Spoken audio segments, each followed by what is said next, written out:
Hello everyone.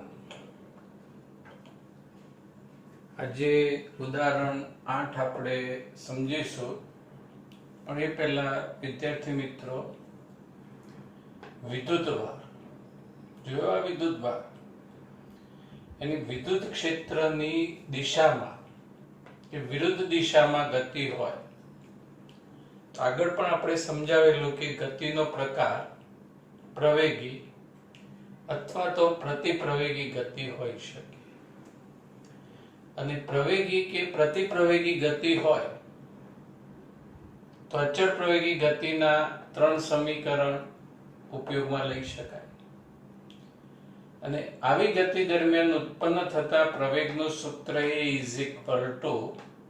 QE/m. અચળ પ્રવેગી ગતિનું પ્રથમ સમીકરણ v v0 at. બીજું સમીકરણ d v0t +1/2 at². ત્રીજું સૂત્ર v² v02 2ad. અને બાળકો, વિદ્યુત ક્ષેત્ર એ સંરક્ષિત ક્ષેત્ર છે, ચેપ્ટર 2 માં સમજીશું. ગુરુત્વાકર્ષણ ક્ષેત્ર સંરક્ષિત ક્ષેત્ર છે, એટલે જે આપણે વર્ક કરીએ, કાર્ય કરીએ, એ એમાં સ્થિતિ ઉર્જા સ્વરૂપે સંગ્રહ પામતું હોય. એટલે કે વિદ્યુત ક્ષેત્રમાં વિદ્યુત ભારોની ગતિ માટે તમે MCQમાં કાર્ય ઉર્જા પ્રમેય પણ ઉપયોગમાં લઈ શકો. W delta K. Delta K એટલે ગતિ ઉર્જામાં થતો ફેરફાર. હવે બાળકો, ઉદાહરણ 8 ની રકમ, એક ઇલેક્ટ્રોન 2 × 10⁴ ન્યૂટન પર કુલમના નિયમિત વિદ્યુત ક્ષેત્રમાં 1.5 સેન્ટીમીટર જેટલા અંતરનું પતન પામે છે, એટલે મુક્ત પતન કરે છે. આકૃતિ એ જે આપણે બોર્ડ ઉપર દર્શાવી દઈએ. પછી ક્ષેત્રનું માન અચળ રાખી તેની દિશા ઉલટાવવામાં આવે તો તેમાં એક પ્રોટોન પણ તેટલું જ અંતર કાપી પતન પામે છે. આકૃતિ બી. તો દરેક કિસ્સામાં પતન માટે લાગતો સમય ગણો અને ગુરુત્વની અસર હેઠળ મુક્ત પતન સાથેનો તફાવત જણાવો. તો બાળકો, અહીંયા વિદ્યુત ક્ષેત્રમાં ઇલેક્ટ્રોન અને પ્રોટોન બંને મુક્ત પતન પામે છે, ફ્રી ફોલ થાય છે આ રીતે. અને બંને સરખું અંતર 1.5 સેન્ટીમીટર કાપે છે. તો એ માટે લાગતો સમય આપણે ગણવાનો છે, સમયની કિંમત ગણવાની. તો જો અહીંયા સમજો બાળકો, ધીસ ઇઝ ઇલેક્ટ્રોન. હવે ઇલેક્ટ્રોનને અહીંથી મુક્ત કરી આપણને ખ્યાલ જ છે. શું ખ્યાલ છે? કે પ્રારંભિક વેગ ઓલવેઝ 0 મુક્ત પતન માટે. અને અહીંથી ઇલેક્ટ્રોન 1.5 સેન્ટીમીટર જેટલું અંતર કાપે. 1.5 સેન્ટીમીટર જેટલું અંતર કાપે. અને એ અંતર કાપવા માટે ઇલેક્ટ્રોનને લાગતો સમય ગણો. આ ટી ની કિંમત ગણવાની. પછી કહ્યું છે વિદ્યુત ક્ષેત્રની દિશા ઉલટાવી દો, મૂલ્ય એનું એ જ રાખો. તો અહીંયા વિદ્યુત ક્ષેત્રની દિશા આપણે બાળકો ઉલટાવી દીધી, ધનથી ઋણ, હવે ધનથી ઋણ. અને હવે પ્રોટોન, આ પ્રોટોન પણ આટલું જ અંતર કાપે છે. તો એ માટે લાગતો સમય કેટલો હશે? બાળકો, આપણા નિયમ પ્રમાણે reading the question properly, right information, think about concept. તો તો વિદ્યુત ક્ષેત્રમાં વિદ્યુત ભારની દિશામાં કે વિરુદ્ધ દિશામાં ગતિ હોય ત્યારે બાળકો આ જ કોન્સેપ્ટ તમારે વિચારવાનો. સમજમાં આવ્યું? આ બંને કણોની વિદ્યુત ક્ષેત્રની વિરુદ્ધ કે ની દિશામાં ગતિ થશે. This electron moving in opposite direction, પણ અહીંયા માઇનસ પ્લસ આકર્ષી બળ વેગ વધતો જાય એટલે ગતિનો પ્રકાર પ્રવેગી. અહીંયા પ્લસ માઇનસ વેગ વધતો જાય એટલે આ પણ ગતિનો પ્રકાર પ્રવેગી ગતિ. એટલે કોન્સેપ્ટ નક્કી થઈ ગયો. કોન્સેપ્ટ નક્કી થઈ જાય પછી બાળકો સૂત્ર વિશે વિચારવું પડે, ફોર્મ્યુલા વિશે વિચારવું પડે. તો which formula is apply here? ત્રણમાંથી વિચારવા પ્રયત્ન કરો.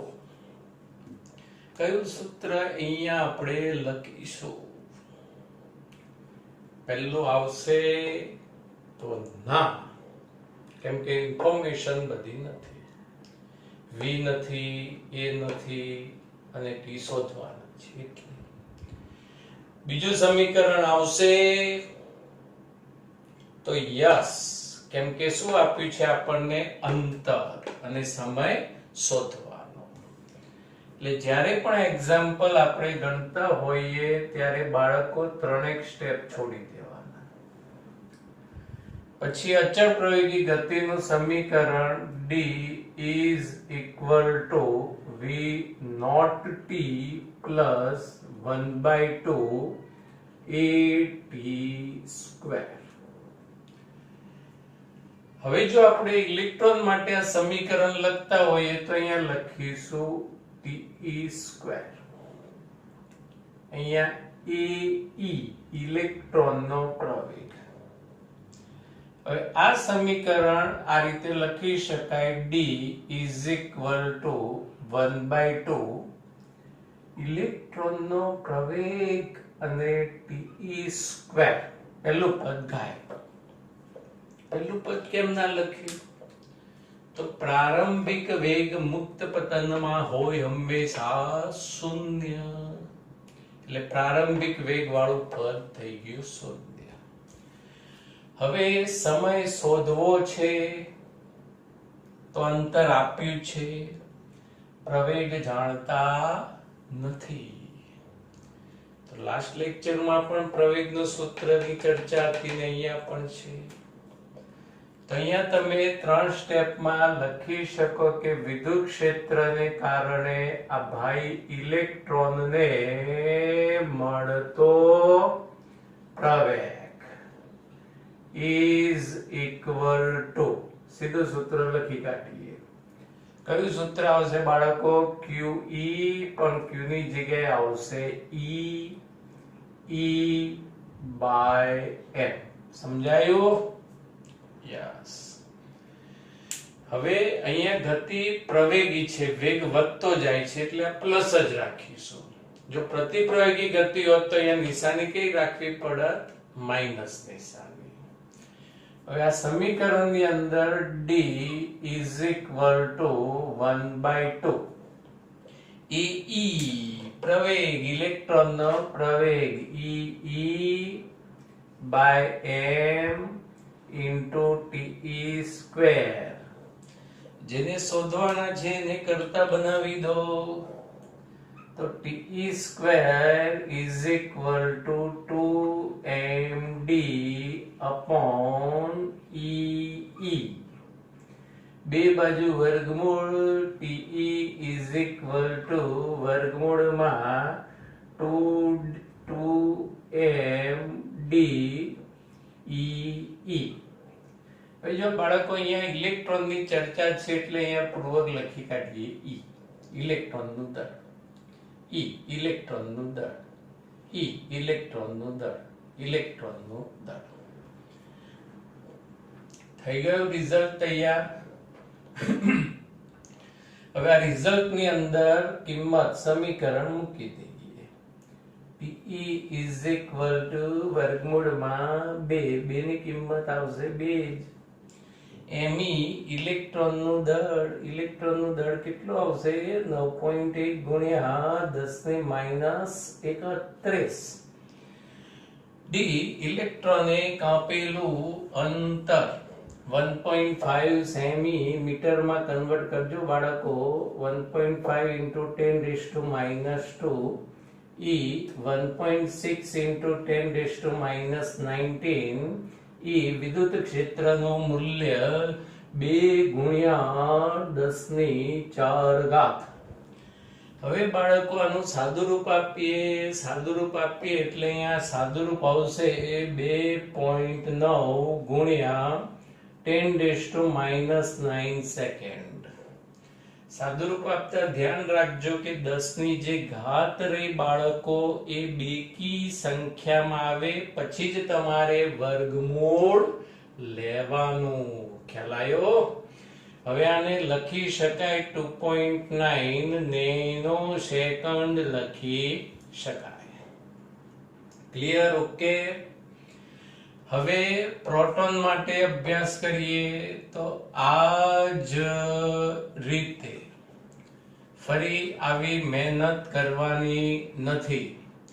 આ જ સમીકરણમાં અનુરૂપ ફેરફાર કરી દઈએ બાળકો. અહીં જોજો, ટી પ્રોટોન આવશે. પ્રોટોન એટલું અંતર કાપતા લાગતો સમય, વર્ગમૂળ એમના એમ 2 એમના એમ, એમી આવશે કે એમપી આવશે? એમપી પ્રોટોનનું દળ, અંતર ડી સરખું જ છે. પ્રોટોન પરનો વિદ્યુતભાર પણ ઈ જ છે અને અહીંયા કેપિટલ ઈ. સમીકરણમાં કિંમતો મૂકી દો.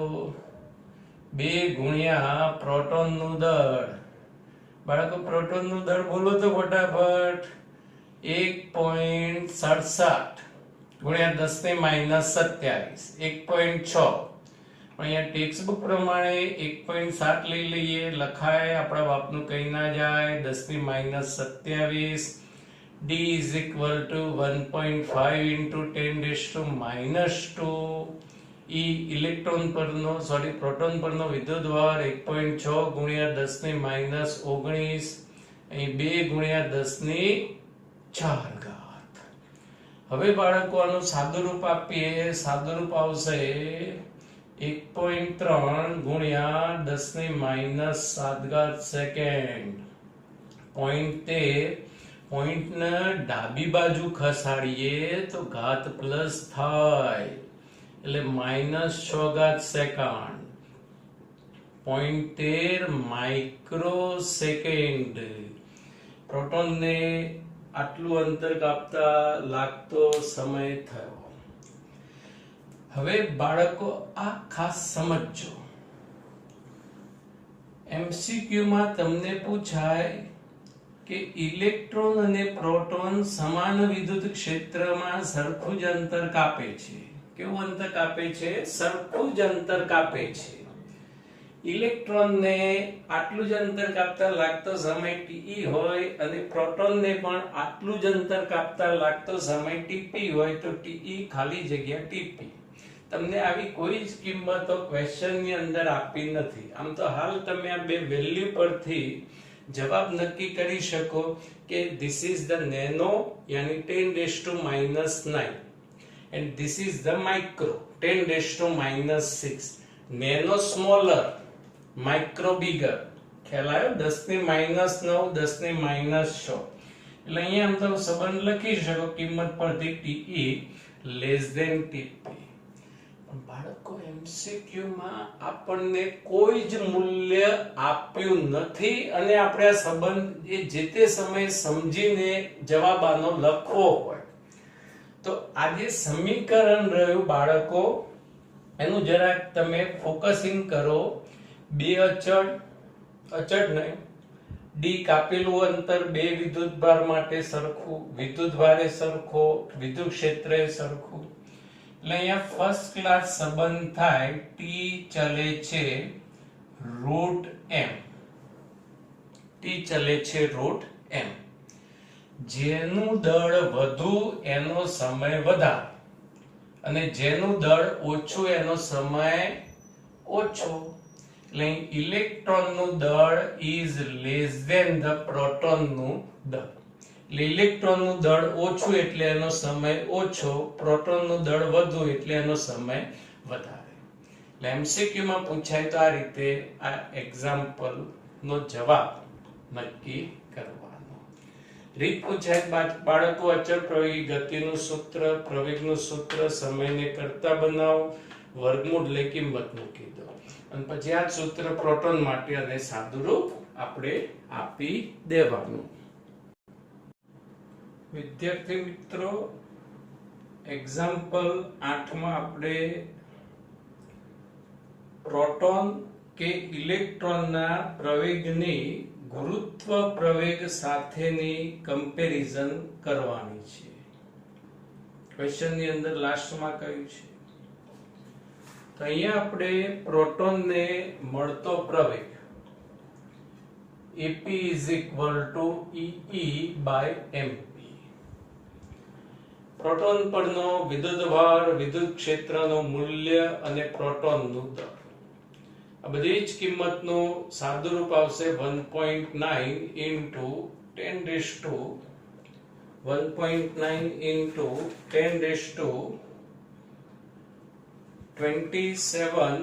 ભૂલથી લખાયું છે બાળકો, અહીંયા આવશે 12 મીટર પર સેકન્ડ સ્ક્વેર. આ પ્રોટોનને વિદ્યુત ક્ષેત્રમાં મળતો પ્રવેગ થયો. હવે આ પ્રવેગની કિંમત g સાથે તમે કમ્પેર કરો 9.8 મીટર પર સેકન્ડ સ્ક્વેર અને ખાલી આ 10⁻12 એટલે અધધ કિંમત થઈ આ પ્રવેગની. એટલે પ્રોટોનના વિદ્યુત ક્ષેત્રને કારણે મળતા પ્રવેગને કારણે ગુરુત્વ પ્રવેગ g ની અસર અવગણી શકાય છે. હવે નેક્સ્ટ ઇલસ્ટ્રેશન, ઉદાહરણ નંબર 9 ની રકમ આપણે સમજીએ. 10⁻8 કુલમ અને -10⁻8 કુલમ મૂલ્યના બે બિંદુવત વિદ્યુતભારો અનુક્રમે Q1 અને Q2 એકબીજાથી 0.1 મીટરના અંતરે મૂકેલા છે. બાળકો, આ Q1 10⁻8 કુલમ, Q2 કે -10⁻8 કુલમ અને એકબીજાથી 0.1 મીટરના અંતરે મૂક્યા છે. તો આકૃતિમાં દર્શાવેલા બિંદુ A, બિંદુ B અને બિંદુ C બિંદુઓએ વિદ્યુત ક્ષેત્ર ગણો. આ ત્રણ બિંદુઓ પાસે વિદ્યુત ક્ષેત્રની ગણતરી આપણે દર્શાવવાની છે. તો બાળકો, પહેલા જ આપણે એ બિંદુ ધ્યાનમાં લઈએ. ફર્સ્ટ એ બિંદુ, એ બિંદુ માટે એ બિંદુ પાસે ફટાફટ જઈ ઊભા રહીએ. હવે એ બિંદુ પાસે ફટાફટ ઊભા રહી બે વિદ્યુતભારોના વિદ્યુત ક્ષેત્રની દિશા નક્કી કરીએ. અહીંયા વિદ્યુતભાર છે 10⁻8 કુલમ Q1. અહીંયા બાળકો વિદ્યુતભાર છે -10⁻8 કુલમ. એ બિંદુએ ઊભા રહી તમારે થોડીક વાર જોવાનું ડાબી બાજુ, થોડીક વાર જોવાનું જમણી બાજુ. જોઈ લીધું ડાબી જમણી, જોતા જ નહીં રહેવાનું, નહીં તો આખો દિવસ જતો રહેશે. આ ધન વિદ્યુતભાર છે બાળકો. કયો વિદ્યુતભાર છે? ધન વિદ્યુતભાર. એટલે આ ધન વિદ્યુતભારનું એ બિંદુએ વિદ્યુત ક્ષેત્ર બહારની તરફ ત્રિજ્યાવર્તી, અને આ વિદ્યુત ક્ષેત્રને ગણીએ સદિશ E1A. Q1 વિદ્યુતભારનું એ બિંદુએ વિદ્યુત ક્ષેત્ર. હવે એ જ રીતે બાળકો જમણી બાજુ કયો વિદ્યુતભાર છે? માઇનસ અને ઋણ વિદ્યુતભાર. એટલે ઋણ વિદ્યુત ભારનું એ બિંદુએ વિદ્યુત ક્ષેત્ર ત્રિજ્યાવર્તી ઇનસાઇડ અંદરની તરફ હોય એટલે એ વિદ્યુત ભાર ગણીએ સદિશ, એ વિદ્યુત ક્ષેત્ર ગણીએ સદિશ E2A. સમજાઈ ગયું? હવે એ બિંદુએ પરિણામી વિદ્યુત ક્ષેત્ર ઇઝ ઇક્વલ ટુ, બોલો શું લખવું જોઈશે? તો આવું આગળ પણ આવી ગયું હતું સ્વાધ્યાયના દાખલામાં કે દિશા એક જ હોય અને રિઝલ્ટન્ટ વેલ્યુ શોધવી હોય તો સિમ્પલ વસ્તુ છે મૂલ્યનો સરવાળો. દિશા એક જ હોય તો મૂલ્યનો સરવાળો. એટલે અહીંયા E1A પ્લસ E2A. હવે બિંદુવત વિદ્યુતભારના વિદ્યુત ક્ષેત્રનું સૂત્ર KQ upon R², પણ અહીંયા આવશે KQ1/R². અહીંયા KQ2 upon R². શક્ય પદ બાળકો અહીંયા સામાન્ય લઈ લઈએ, શક્ય કિંમત સામાન્ય લઈએ. અને આમ જો થોડુંક બેઝિકલી બાળકો વિચારો કે પછી આ વિદ્યુતભાર Q1 નું મૂલ્ય 10⁻⁻8 અને Q2 નું પણ મૂલ્ય, ખાલી મૂલ્ય, ઋણ નિશાની નહીં, ઋણના કારણે તો અહીં દિશા બદલાઈ ગઈ એટલે ખાલી મૂલ્ય ધ્યાનમાં લઈએ શું રહેશે બોલો?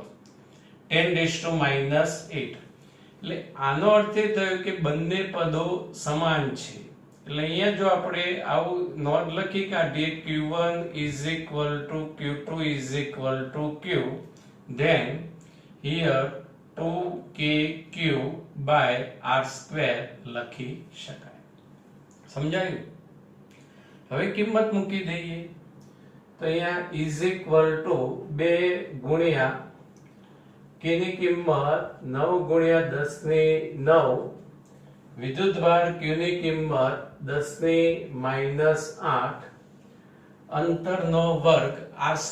અંતર આ આવશે બાળકો વિદ્યુતભારથી જે તે બિંદુનું અંતર 0.05. એટલે શું લખાય? 5 × 10⁻². એટલે લખાય 25 × 10⁻⁴.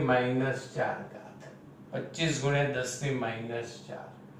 આનું સિમ્પ્લિફાઈ રહ્યું બાળકો કંઈક આવું આપી શકાય 18, નીચે 25, ઉપર નીચે 4 વડે ગુણી દો તો શું થઈ જાય? 72, અને નીચે 25 ચોક 100.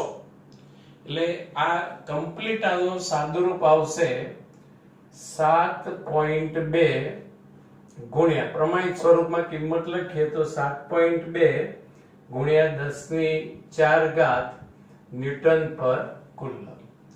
એ બિંદુએ પરિણામી વિદ્યુત ક્ષેત્ર થયું. અને જો એ તીરની નિશાની લખીએ તો પરિણામી વિદ્યુત ક્ષેત્રની જે દિશા રહી એ કઈ ગણી શકાય? રાઈટ સાઈડ, જમણી બાજુ, અર્થાત Q1 થી Q2 તરફની દિશા ગણી શકાય. સમજાઈ ગયું ફર્સ્ટ ઓપ્શન? હવે બી બિંદુ પર પરિણામી વિદ્યુત ક્ષેત્ર શોધીએ. તો હવે બાળકો તમારે પહોંચી જવાનું ફટાફટ બી બિંદુ પર. પહોંચી ગયા. હવે બી બિંદુ પર ખાલી અને ખાલી તમારે જોવાનું રહેશે જમણી બાજુ, ડાબી બાજુ નહીં જોવાનું. હવે બી બિંદુએ Q1 એટલે કે આ ધન વિદ્યુતભાર, આ ધન વિદ્યુતભારનું વિદ્યુત ક્ષેત્ર આવશે ત્રિજ્યાવર્તી બહારની તરફ, અને એ અહીં દર્શાવાશે સદિશ E1B. આ બી બિંદુએ Q1 નું ક્ષેત્ર. ઓકે. હવે બી બિંદુએ જમણી બાજુ જોતા જોતા નજર ગઈ Q2 પર, અને Q2 પર તો વિદ્યુતભાર છે માઈનસ. એટલે માઈનસ વિદ્યુતભારનું બી બિંદુએ વિદ્યુત ક્ષેત્ર ત્રિજ્યાવર્તી ઇનસાઇડ, અંદરની તરફ. એટલે અહીંયા બાળકો વિદ્યુત ક્ષેત્ર લખાશે E2B. Q2 નો બી બિંદુએ વિદ્યુત ક્ષેત્ર.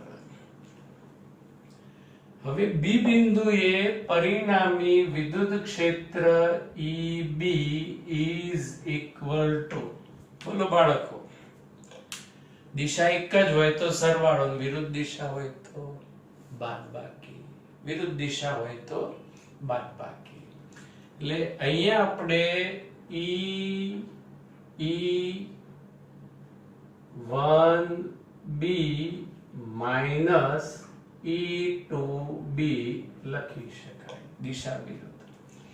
બીજી એક વસ્તુ બાળકો, આ Q1 નજીક છે એટલે એનું વિદ્યુત ક્ષેત્ર વધારે હોય, એટલે વધુ મૂલ્યમાંથી નાનો મૂલ્ય આપણે બાદ કરીએ. હવે અહીંયા બિંદુવત વિદ્યુત ભાર KQ1 by R1 square, KQ2 by R2 square, આ ખબર પડી સૂત્રમાં? આમાં અંતર સરખા નથી બાળક. Q1 થી B નું અંતર 0.05 અને Q2 થી B નું અંતર બદલાશે એટલે R1 R2 આપણે લખવું પડે. હવે આ સમીકરણની અંદર બધા જ પદોની કિંમત મૂકી દઈએ તો અહીંયા K 9 ગુણ્યા 10 ની 9 10 ની -8 ઘાત, અહીંયા અંતર 0.05 ગણાશે એટલે 5 નો વર્ગ 25 અને અહીંયા 10 ની -2 નો વર્ગ 10 ની -4. આમાં પણ કિંમત મૂકી દઈએ 9 ગુણ્યા 10 ની 9 ઘાત, Q2 10 ની -8. બાળકો મૂલ્ય છે એટલે ફરી માઇનસ છે એવું લખતા નહીં, કેમ કે માઇનસ ના કારણે દિશા બદલાઈ ગઈ એટલે મૂલ્ય એટલે ખાલી મૂલ્ય મૂકવાનું. હવે R2 સ્ક્વેર એટલે અહીંયા શું આવશે? 0.1 પ્લસ 0.05 એટલે અહીંયા આવશે 0.15. 15 નો વર્ગ 225, 10 ની -4 ઘાત. અહીંથી બાળકો આપણે સાદુરૂપ આપીશું તો અહીં 3.2 ગુણ્યા 10 ની 4 ઘાત ન્યૂટન પર કુલમ્બ મળશે. બી બિંદુએ વિદ્યુત ક્ષેત્ર. અહીં તીરની નિશાની મૂકીએ બાળકો તો અહીંયા દિશા લખવી પડશે. બોલો દિશા કઈ આવશે? ડાબા આવશે, જબા આવશે? આ વધુ મૂલ્ય છે, આ ઓછું મૂલ્ય છે. આ કેમ વધુ છે? તો Q1 નજીક છે બી બિંદુની અને Q2 તો દૂર છે એટલે Q1 નજીક હોવાથી E1B વધુ છે એટલે પરિણામી વિદ્યુત ક્ષેત્રની દિશા કઈ આવશે? ડાબી તરફ ગણી શકાય. સમજાઈ ગયું બાળકો? હવે કયું બિંદુ બાકી રહ્યું? સી બિંદુ. સી બિંદુએ પરિણામી વિદ્યુત ક્ષેત્ર આપણે શોધવું છે. થોડુંક પહેલા તો અહીં લોજિકલી જોઈ લઈએ. સી બિંદુનું Q1 થી અંતર 0.1, આ Q2 નું પણ સી બિંદુથી અંતર 0.1, મૂલ્ય સરખાઈએ. એટલે એનો અર્થ એ થયો કે સી બિંદુએ બંને વિદ્યુત ભારના વિદ્યુત ક્ષેત્રના મૂલ્ય તો કેવા હશે? સરખા. પછી વિચારીએ કયું સૂત્ર આવશે. એટલે અત્યારે હાલ આપણે આવું લખી શકાય, ઇરેઝ કરી દઈએ. આવું લખી શકાય E1C is equal to E2C is equal to E is equal to KQ by R square. સમજાયું? આ હવે K is equal to 9 ગુણ્યા 10 ની 9, Q 10 ની -8, અંતર 10 ની -2 ઘાત. સમજાય અંતરની કિંમત? જો આ 10⁻⁻1 મીટર થાય પણ સ્ક્વેર એટલે 10⁻⁻2 મીટર. આનું સિમ્પ્લિફાય કરીએ તો -2 ઉપર જાય એટલે +2 થાય એટલે 11 થાય. અને 11 માંથી 8 બાદ કરો એટલે અહીંયા થાય વિદ્યુત ક્ષેત્રનું મૂલ્ય 9 ગુણ્યા 10 ની 3 ઘાત ન્યૂટન પર કુલમ્બ. બંને વિદ્યુત ભારોના વિદ્યુત ક્ષેત્રના સી બિંદુએ મૂલ્ય થયા. બાળકો પરિણામી ક્ષેત્ર શોધવાનું. તો આ સદિશ E1C ત્રિજ્યાવર્તી 12 ધન. આ ઋણ એટલે અહીંયા આવશે સદિશ E2C. બંને નથી એક જ દિશામાં કે નથી વિરુદ્ધ દિશામાં. આ બંને વચ્ચે એંગલ ખૂણો બનશે. ખૂણાનું માપ આવશે 120 ડિગ્રી, કેમ કે આ ટોટલ ખૂણો થાય 180. આ સમબાજુ ત્રિકોણ એટલે અહીંયા ખૂણો 60. એટલે આ બે સદિશ વચ્ચેનો ખૂણો 120 થાય, 120. તો લાસ્ટ લેક્ચરમાં જ સૂત્ર આવ્યું તો યાદ છે. હવે સી બિંદુએ પરિણામી વિદ્યુત ક્ષેત્રનું મૂલ્ય ઇઝ ઇક્વલ ટુ વર્ગમૂળમાં E1 square plus E2 square E2C square plus 2E1C E2C cos ખૂણો બાળકો 120 ડિગ્રી. અહીં વર્ગમૂળમાં E square plus E square plus 2E square cos 120 minus 1 બે કેન્સલ. આ E square minus E square cancel, વર્ગમૂળમાં E square એટલે કે E. એટલે સી બિંદુએ વિદ્યુત ક્ષેત્ર 9 × 10³ ન્યૂટન પર કુલમ. તીરની નિશાની મૂકીએ, દિશા દર્શાવવી પડે અને દિશા દર્શાવીએ તો આ સબાચક પૂર્ણ કરીએ તો આનો વિકર્ણ પરિણામી સદિશ દર્શાવે. એટલે વિદ્યુત ક્ષેત્રની દિશા કઈ ગણી શકાય? જમણી બાજુ ગણી શકાય. આ રીતે સી બિંદુએ પણ વિદ્યુત ક્ષેત્ર શોધી શકાય. ઉદાહરણ 10 ડાયપોલના વિદ્યુત ક્ષેત્રના સૂત્ર પર આધારિત છે. ઉદાહરણ 10 ની રકમ વિદ્યાર્થી મિત્રો કંઈક આ રીતે ક્વેશ્ચન આપેલો છે કે બે વિદ્યુતભાર પ્લસ ઓર માઇનસ 10 માઇક્રોકુલમ એકબીજાથી 5 mm અંતરે મૂક્યા છે.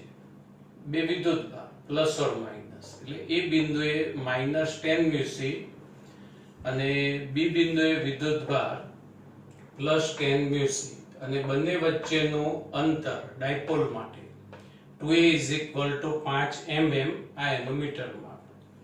હવે આકૃતિ A માં દર્શાવ્યા મુજબ એટલે આપણે એક જ આકૃતિ ધ્યાનમાં લઈશું કે ડાયપોલની અક્ષ પરના તેના કેન્દ્રથી 15 સેન્ટીમીટર દૂર ધન વિદ્યુતભાર બાજુ આવેલા P બિંદુએ એટલે કેન્દ્રથી 15 સેન્ટીમીટર દૂર P બિંદુએ અને આકૃતિ B માં દર્શાવ્યા મુજબ O બિંદુથી એટલે O બિંદુથી એટલા જ અંતરે એટલે કે 15 સેન્ટીમીટરના અંતરે Q બિંદુએ વિદ્યુત ક્ષેત્ર શોધો.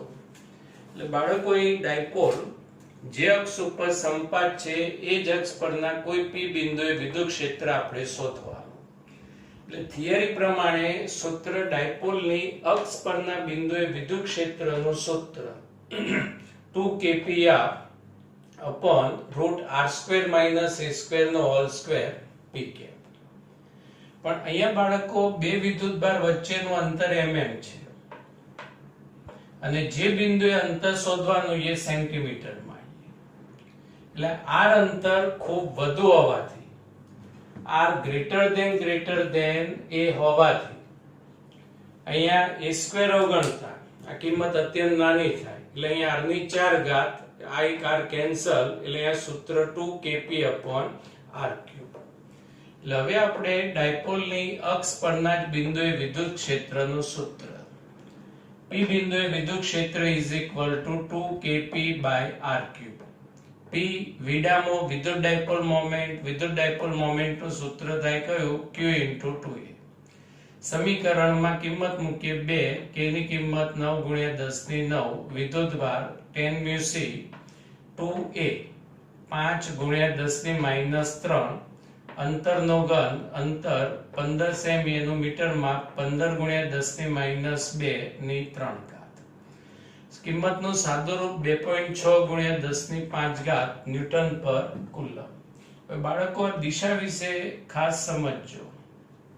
હાલ આ સૂત્ર પરથી તમે આવું કહી શકો કે વિદ્યુત ક્ષેત્રની જે દિશા છે એ જ અક્ષ પર મોમેન્ટની જ દિશામાં હોય. ઠીક છે, વિદ્યુત ડાયપોલ મોમેન્ટની દિશા. અને વિદ્યુત ડાયપોલ મોમેન્ટની દિશા કઈ આપવાની? ઋણથી ધન આપવાની. એટલે P બિંદુએ વિદ્યુત ક્ષેત્રની દિશા મોમેન્ટની જ દિશામાં હોય એટલે અહીંયા શું લખી શકાય? જમણી તરફ લખી શકાય. હવે બાળકો આ જ રીતે વિષુવરેખા પર વિદ્યુત ક્ષેત્રનું સૂત્ર થિયરીમાં આપણે સાબિત કરેલું -kp upon r² + a² ⁵ pk. અને જો r ગ્રેટર ધેન a હોય તો આ a² અવગણીએ એટલે નીચે r³ લખી શકાય.